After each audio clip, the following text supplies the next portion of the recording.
एक लड़का अपनी पढ़ाई पूरी करने के बाद पुलिस की तैयारी करता है और पुलिस में वो अच्छे नंबरों से पास हो जाता है। फिर उसे पुलिस में सिलेक्ट कर लिया जाता है और वह सब इंस्पेक्टर यानी दरोगा के पद पर नियुक्त हो जाता है। जब वो थाने में अपनी ड्यूटी कर रहा था तभी उसे एक केस की विवेचना दी जाती है कि तुम इस केस की विवेचना करके आओ। तब वह सिपाहियों को साथ लेता है और थाने की गाड़ी में बैठ करके वो केस की विवेचना के लिए जा रहा था। रास्ते में जब जंगल में पहुंचता है तो देखता है कि बहुत रोड के किनारे झाड़ियां बनी हुई हैं। उन झाड़ियों से आवाज आ रही थी। महिला बुरी तरह से चिल्ला रही थी और बुरी तरह से चीख रही थी। तभी वो दरोगा अपनी गाड़ी को वहीं रुकवाते हैं और अपने पुलिस बल के साथ उन झाड़ियों में जाते हैं तो देखते हैं कि 4-5 दरिंदे जो लड़के उस महिला का रेप कर रहे हैं। और जैसे ही पुलिस को वो लोग देखते हैं तो वो सब उस लड़की को छोड़ करके, महिला को छोड़ करके भाग जाते हैं। और दरोगा जी जब इधर उस महिला के पास पहुंचते हैं और उसकी सूरत को देखते हैं तो उनके होश उड़ जाते हैं, उनके पैरों के नीचे से जमीन खिसक जाती है।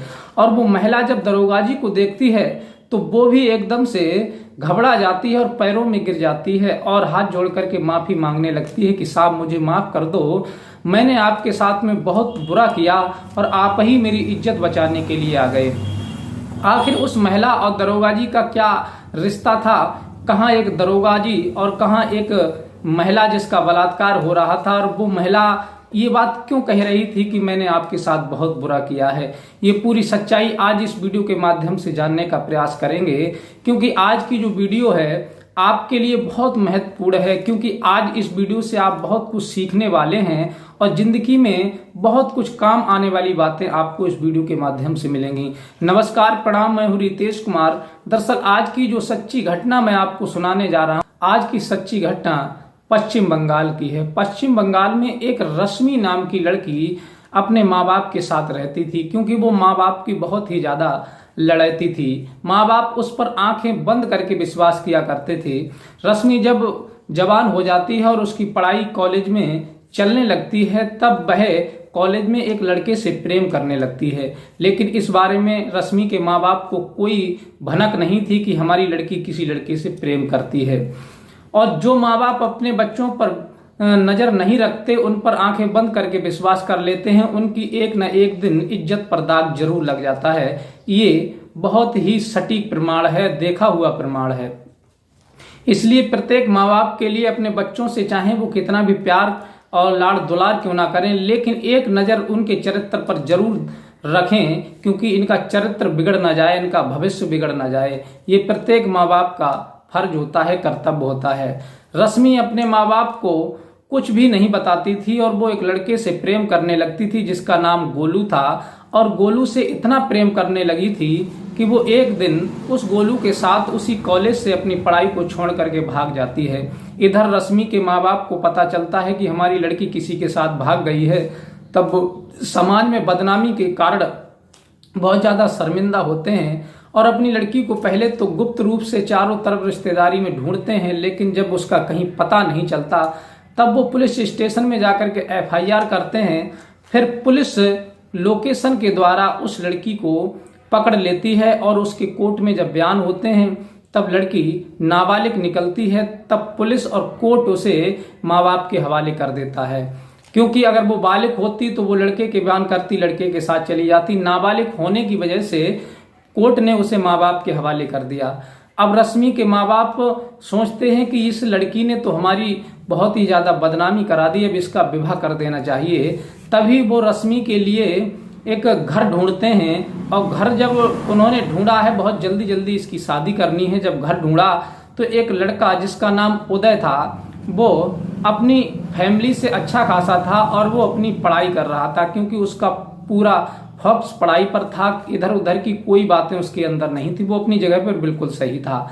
अब उदय के माँ बाप से जब रश्मि के माँ बाप बात करते हैं तो उदय के माँ बाप वो रिश्ता पक्का कर लेते हैं, क्योंकि उन्हें इस मामले में कोई जानकारी नहीं थी कि रश्मि एक बार भाग चुकी है। तब वो रिश्ता तय हो जाता है और फिर उदय मना भी करता रहता है अपने माँ बाप से कि मैं अभी शादी नहीं करूंगा, लेकिन उदय के माँ बाप नहीं मानते और वो उदय का उसकी बिना राजी से विवाह कर देते हैं। इधर तो उदय का विवाह हो जाता है, रश्मि दुल्हन बनकर के उदय के घर आ जाती है और रश्मि घर रहने लगती, उदय अपनी पढ़ाई पर ध्यान देने लगता है। धीरे धीरे यूं ही वक्त बीतता चला जाता है, लेकिन रश्मि जिस लड़के के साथ भागी थी गोलू के साथ, उससे बात करना वो नहीं छोड़ी थी, क्योंकि वो रात दिन जब उदय पढ़ाई के लिए चला जाता है और माँ बाप अपने काम में लग जाते हैं उदय के, तब वो घर में अकेली रह जाती है और हर समय फोन से अपने बॉयफ्रेंड से बात करती रहती थी, क्योंकि जिस बॉयफ्रेंड के साथ वो भागी थी वो उसे भुला नहीं पाई थी, उससे बहुत ज्यादा प्रेम करती थी। उसी चक्कर में वो अपने पति उदय से भी प्रेम नहीं करती थी, उदय के साथ तो केवल रह रही थी, उसका मन नहीं लग रहा था। धीरे धीरे वक्त बीतता चला जाता है। अब वो ना तो सास ससुर की कोई सेवा करती, ना उनकी कोई बात मानती है, ना पति को पति समझती है, रात दिन उनसे झुंझलाती है, सास ससुर से उल्टी सीधी बातें करती है।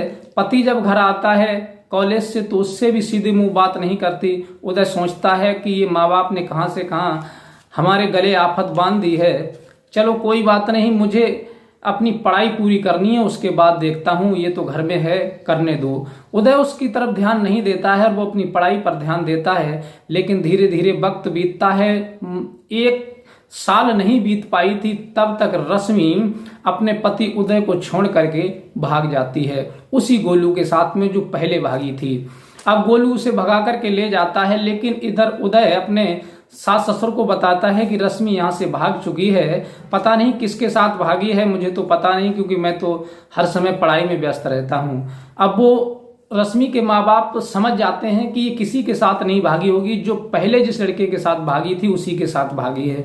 अब वो परेशान हो जाते हैं। अब वो FIR भी नहीं करते कि अगर ये भाग गई तो भाग जाने दो, क्योंकि पहले भाग गई थी तब इसे हम ले आए और अब दोबारा भाग गई तो अब ये रुकने वाली नहीं है, इसलिए जिसे जहां रहना है वो वहां रह सकती है, अपनी जिंदगी में खुश रहे, हमें कोई मतलब नहीं। अब वो इस बात को किसी से नहीं कहते और उदय अपनी पढ़ाई पर ध्यान देता है। धीरे धीरे वक्त बीतता चला जाता है, लेकिन जब उदय की पढ़ाई पूरी हो जाती है तब उदय पुलिस की तैयारी करने लगता है और फिर उसका नंबर अच्छे आते हैं पढ़ाई में। जब वो कोचिंग वगैरह पढ़ता है तो उसकी जो परीक्षा होती है पुलिस की वो अच्छी हो जाती है और अच्छे नंबरों से वो पास हो जाता है। तब उसे SI यानी दरोगा की पदवी मिल जाती है, वो दरोगा के पद पर नियुक्त हो जाता है। दरोगा के पद पर इधर तो वो अपने थाने में जब पुलिस बनकर के दरोगा बनकर के नियुक्त हो जाता है, अपनी ड्यूटी करने लगता है। लेकिन गोलू जो रश्मि को भगा करके ले गया था वो अयासी टॉप का लड़का था, वो फ्रॉडबाज लड़का था। वो ना तो उससे प्रेम करता था रश्मि से, वो तो केवल उसका व्यापार करना चाहता था कि रश्मि हमारे पास अगर स्थायी हो जाए तो मैं इससे धंधा करवा करके इससे पैसा पैदा करूंगा। अब वो समझ लेता है कि इसके घर वालों ने इसका पीछा छोड़ दिया, इसके खिलाफ FIR नहीं की है, ये भाग गई है, तो अब इसकी कोई मदद करने वाला नहीं है, ना ही कोई मदद करेगा। ये सोच करके गोलू उसके लिए होटलों में ले जाता है और बेच देता है और फिर वो एक एक रात के लिए बुकिंग के लिए भेज देता है और मोटी रकम ले लेता है। लेकिन जब ये बात रश्मि को पता चलती है कि हमारे बॉयफ्रेंड ने हमको एक रात के लिए बेच दिया है, तब वो जो खरीद के ले जाते हैं उसे एक रात के लिए उनसे झगड़ने लगती है, लड़ने लगती है और कहती है कि मैं ये काम बिल्कुल नहीं करूंगी, चाहे तुम कुछ भी कर लो। वो लोग उसके साथ बहुत ज़्यादा बदतमीजी करते हैं, उसे मारते पीटते हैं और उसके साथ हैवानियत करते हैं, उसके हाथ पैर बांध देते हैं और ज़बरदस्ती उसके साथ रेप करते हैं, क्योंकि वो पैसा दिए हुए थे तो उन्हें डर किस बात का था। इस प्रकार से जब वो दूसरे दिन लाकर के उसी गोलू के पास छोड़ देते हैं, तब वह गोलू से आकर के पूछती है कि तुमने आखिर मेरे साथ क्या किया, मुझे धंधे वाली समझ रखा है, मैंने अपने पति को तुम्हारी खातिर छोड़ा, अपने सास ससुर को छोड़ा, माँ बाप को छोड़ा और मैं तुम्हारे साथ आ गई, मैंने उनकी इज्जत की परवाह नहीं की, तुमने मुझे दूसरे के साथ बेच दिया, भेज दिया, क्या तुमने मुझे धंधे वाली समझ रखा है। गोलू कहता है तुम्हारा होगा क्या मैं तुम्हारे लिए इसलिए भगा करके लाया हूं कि जिंदगी भर तुम्हारा बोझ मैं अपने सर पर लाद करके रखूंगा।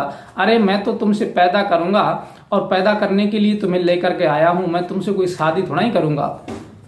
ये बात जब रश्मि सुनती है तो वो बहुत ज्यादा टूट जाती है, सोचने पर मजबूर हो जाती है कि आखिर मैंने ये क्या किया, ना तो मैं अपने पति की रही, ना माँ बाप की रही, सबकी बुरी हो गई और ये भी दुष्ट मिल गया, इसने भी मेरी जिंदगी बर्बाद कर दी। अब वह गोलू उसे कमरे में बंद कर देता है और फिर फोन करके ग्राहकों को बुलाता है और फिर उससे धंधा करवाने लगता है। इस प्रकार से धीरे धीरे 6 महीने बीत जाते हैं। इधर जो उदय था वो तो अपनी ड्यूटी कर रहा था, लेकिन एक दिन गोलू ने उस लड़की को एक कस्टमर के हाथ बेच दिया और वो 4-5 लड़के थे, वो बोले कि इसे लेकर के चलो कहीं जंगल में चलते हैं, वहीं मौज मस्ती करेंगे। गोलू 10,000 रुपए एक दिन के लिए ले लेता है और उस रश्मि के लिए उन दरिंदों के हवाले कर देता है। वो दरिंदे उस रश्मि को लेकर के जा रहे थे लड़की को, तो देखते हैं कि रोड के किनारे बहुत बड़ी बड़ी झाड़ियां खड़ी हुई हैं। तब वो अपनी गाड़ी को रोक करके रश्मि को जबरदस्ती गाड़ी से खींच करके उन झाड़ियों के अंदर ले जाते हैं और फिर उनका बारी बारी से बलात्कार करने लगते हैं, क्योंकि उन्होंने रश्मि के हाथ पैर बांध दिए थे, मुंह भी बांध दिया था, लेकिन मुंह किसी तरह से खुल गया और वो जब रेप करते हैं उसका तो वो बुरी तरह से चिल्लाती है और छूटने का प्रयास करती है, लेकिन वो उन हैवानों से छूट नहीं पाती, बुरी तरह से चिल्ला रही थी। इधर उदय के लिए एक केस की विवेचना मिली थी कि तुम इस केस की विवेचना करके आओ, आखिर इसमें क्या सच्चाई है। तब वो कुछ सिपाहियों को साथ लेते हैं उदय और थाने की गाड़ी में बैठ करके उसी रास्ते से जा रहे थे जिस रास्ते पर उस रश्मि का वो दरिंदे बलात्कार कर रहे थे। इधर जब वो गाड़ी से जा रहे थे तो रश्मि चिल्ला रही थी, उसकी आवाज बहुत जोरों जोरों से निकल रही थी, चीख रही थी। तभी वो आवाज उदय के कानों में पड़ जाती है, जो थाने की गाड़ी से केस की विवेचना के लिए जा रहे थे। तब वो ड्राइवर से कहते हैं कि ड्राइवर गाड़ी रोको, मालूम पड़ता है कि यहाँ पर कोई लड़की चिल्ला रही है, चीख रही है। तब गाड़ी ड्राइवर साइड में रोकता है और वो उतर करके जब देखते हैं तो झाड़ियों के बीच से आवाज आ रही थी। वो सभी पुलिस वाले जो भी थे गाड़ी के अंदर, वो सभी उन झाड़ियों में जब प्रवेश करते हैं तो देखते हैं कि एक लड़की जिसके हाथ पैर बंधे हुए थे और 4-5 लड़के बारी बारी से उसका बलात्कार कर रहे थे और वो चीख रही थी, तड़प रही थी, चिल्ला रही थी। तभी वो उदय जो दरोगाजी थे वो उस महिला के पास में पहुंचते हैं और वो दरिंदे उन दरोगाजी को देख करके, पुलिस को देख करके वहां से फरार हो जाते हैं।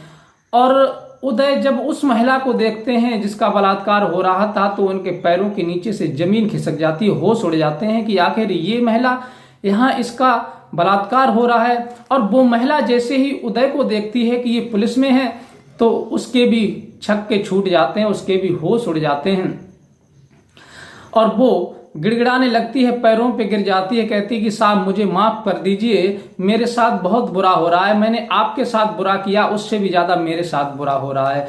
तभी वो उदय उस महिला के लिए पकड़ करके लाते हैं, कहते हैं कि चलो अब हम विवेचना बात को करेंगे, पहले तुम्हारे केस से निपटते हैं। तब वो उसे बिठा करके अपनी गाड़ी में थाने ले आते हैं और थाने में उससे जब पूछताछ की जाती है, एकांत में पूछताछ करते हैं कि किसी को पता न लगे कि ये हमारी ही पत्नी है जो भाग चुकी है। तब वो एकांत में एक कमरे में बैठ करके उससे पूछते हैं कि आखिर बताओ कि ये लड़के तुम्हारा बलात्कार क्यों कर रहे थे। तब वो कहती है कि साहब मुझे माफ कर देना, मैंने आपके साथ बहुत बुरा किया है कि जब आप पढ़ाई में व्यस्त थे और मैं स्कूल के टाइम अपने एक बॉयफ्रेंड जिसका नाम गोलू था उसके साथ भाग गई थी, लेकिन माँ बाप ने पुलिस के द्वारा मुझे पकड़वा लिया। उस समय मैं नाबालिग थी, इस वजह से कोर्ट ने मुझे माँ बाप के हवाले कर दिया और माँ बाप ने मेरा विवाह तुम्हारे साथ कर दिया। लेकिन मैं अपने प्रेमी के लिए भूली नहीं थी और तुम्हारे पास आने के बाद जब मुझे मौका मिला तब मैं पुनः उसी प्रेमी के साथ भाग गई। लेकिन वो प्रेमी मेरी तरफ से था, वो मुझसे प्रेम नहीं करता था, वो मुझे भगा करके ले गया, मुझसे धंधा करवाता था, मुझे एक एक रात के लिए बेच दिया करता था और उसने आज तो 5 लड़कों के लिए मुझे 10,000 में बेचा और वो इन झाड़ियों में ला करके सभी मेरा बलात्कार कर रहे थे, क्योंकि मैं राजी से उन्हें कोई काम करने नहीं दे रही थी। इस वजह से वो जबरदस्ती मेरे साथ कर रहे थे और मौके पर आप आ गए, आपने मेरी इज्जत बचा ली, आपने बहुत बड़ा एहसान किया, मैं जिंदगी भर आपका एहसान नहीं भूलूंगी। उदय कहते हैं कि करनी का फल तो इंसान को जरूर मिलता है, जो जैसा करता है उसे वैसा फल जरूर मिलता है, आज नहीं तो कल मिलता है। तुमने हमारे साथ क्या बुरा किया, तुम्हारे साथ स्वयं बुरा हो गया और जिसे तुमने अपना प्रेमी समझा था उस प्रेमी ने तुम्हारी जिंदगी को नरक बना दिया। अब तुम कहाँ जाना चाहोगी, माँ बाप के घर जाना चाहूंगी या फिर वही धंधे पर तुम जाना चाहूंगी या फिर अपने प्रेमी के साथ जाना चाहोगी। वो ये सुनकर के बहुत ज्यादा शर्मिंदा हो जाती है और कहती है कि साहब मुझे माफ कर दो, अब मैं क्या करूं, मैं तो ये भी नहीं कह सकती आप मुझे अपने पास रख लो क्योंकि मैं आपके लायक नहीं हूं। आप एक दरोगाजी हैं, आप सरकारी नौकर हैं और मैं एक वैश्या बन चुकी हूं, मेरे प्रेमी ने मुझे वैश्या बना दिया है। वो बहुत ज़्यादा गिड़गिड़ाती है, बहुत ज़्यादा रोने लगती है, बहुत ज़्यादा विनती करती है। तब वो अपने माँ बाप को फ़ोन करते हैं उदय और कहते हैं कि पिताजी, जो रश्मि अपने यहाँ से भाग गई थी वो आज हमको अचानक मिल गई है और वो बहुत ज़्यादा रो रही है, गिड़गिड़ा रही है, आप बताओ अब क्या करें। तब वो कहते हैं कि बेटा अब आपकी समझ है, आप ड्यूटी करते हैं और अगर आपकी इच्छा हो तो आप उसे घर ले आओ, क्योंकि घर की इज्जत घर में रहे। कहते हैं कि सुबह का भूला शाम तक आ जाए तो उसे भूला नहीं कहते। चाहे कुछ भी हो, अगर वो पछता रही है, गिड़गिड़ा रही है, तुम्हारे सामने हाथ जोड़ करके माफी मांग रही है, तो उसे आपका धर्म बनता है माफ करना। माँ बाप की बात को उदय टाल नहीं पाए और उसे कहते हैं कि ठीक है चलो तुम मेरे साथ। तब वो उसे लेकर के अपने साथ घर आ जाते हैं और वो पूरी हकीकत उसकी बताते हैं। तब उदय के माँ बाप को घृणा होने लगती है कि ये महिला इतनी दुष्ट, इसने तुम्हें पहले नहीं समझा और इस पर जब परेशानी पड़ी है तो तुम्हारे चरणों में आ गई। लेकिन फिर उन्हें दया आ जाती है कि बेटा ये पछता रही है, अगर दोबारा से अगर ये कोई गलत काम करती है तो इसे तुरंत घर से निकाल देना। अगर ये अच्छे तरह से रहती है, अच्छे तरह से ये तुम्हारा और हमारा ख्याल करती है, परिवार को जोड़ करके रखती है, तब इसे रखना। ये सुनकर के वो बार बार पैरों में गिर जाती है, कहती मुझे माफ करना, मैं जीवन में कभी गलत काम नहीं करूंगी और पति को परमात्मा समझ करके उसकी पूजा करूंगी और माँ बाप को, सास ससुर को माँ बाप समझ करके उनकी सेवा करूंगी, कभी मुझसे शिकायत नहीं मिलेगी। तब उदय उसे माफ कर देता है और पुनः उसे अपने घर रख लेता है और अच्छी तरह से वो लड़की संस्कारी हो जाती है। फिर अच्छे से अपने सास ससुर और पति की सेवा करके अपनी जिंदगी को बिताने लगते हैं। तो साथियों, ये कहानी सुना करके किसी का दिल दुखाना या किसी को ठेस पहुंचाना हमारा उद्देश्य नहीं है। हमारा उद्देश्य ये है कि मैं अधिकांश अपनी नज़रों से इस दुनिया पर देखता हूं कि कुछ महिलाएं अपने पति को छोड़ करके अपने प्रेमी के साथ भाग जाती हैं, फिर लास्ट में उनके साथ यही होता है, उनके प्रेमी या तो उन्हें कोठे पर बेच देते हैं या फिर उन्हें मार करके फेंक देते हैं या फिर उनका बलात्कार करते हैं, उसके बाद मार करके फेंक देते हैं। उनके साथ यही होता है। इसलिए कभी भी ऐसा कदम ना उठाएं। अगर आपके माँ बाप आपकी शादी करते हैं, उस जगह आप अच्छे तरह से अपने सास ससुर की सेवा करें, पति की सेवा करें, पति की बताए हुए रास्ते पर चलें और अपनी जिंदगी को हंसी खुशी से काटें और अपने परिवार को रिश्तों में बांध करके रखें, मर्यादा में बांध करके रखें और अच्छे से अपनी जिंदगी को बिताएं। यही हमारी वीडियो का उद्देश्य है। अगर ये कहानी आपको पसंद आई हो तो हमारे इस चैनल को लाइक और सब्सक्राइब जरूर करें और अपने यार दोस्तों को भी शेयर करें। और हमारी इस कहानी को पसंद किया है, हमारे ये श्रोता हैं हमारी मीना देवी हैं। ये हमारी वीडियो पर कमेंट किया है और ये हमारी वीडियो को बहुत ज़्यादा पसंद करती हैं। आपका बहुत बहुत धन्यवाद। और हमारे श्रोता हैं डॉक्टर सागर एडवोकेट, इन्होंने भी हमारी वीडियो को पसंद किया है, कमेंट किया है, बहुत बहुत धन्यवाद। और हमारे एक श्रोता हैं अशोक यादव, ये संभल से हैं, इन्होंने भी हमारी वीडियो को पसंद किया है, कमेंट किया है, बहुत बहुत धन्यवाद। और हमारे एक श्रोता हैं भावना देवी, राजस्थान से हैं, ये भी हमारी वीडियो पर कमेंट करते हैं, इन्होंने हमारी वीडियो को पसंद किया है, बहुत बहुत धन्यवाद। एक हमारे श्रोता हैं इसरार खान, दिल्ली से, ये भी हमारी वीडियो को कमेंट किया है, पसंद किया है। ऐसे श्रोताओं का दिल से बहुत बहुत धन्यवाद। ऐसे ही सपोर्ट करने के लिए आप सभी का बहुत बहुत धन्यवाद और मिलते हैं इसी प्रकार की कोई नई कहानी के साथ। तब तक के लिए नमस्कार।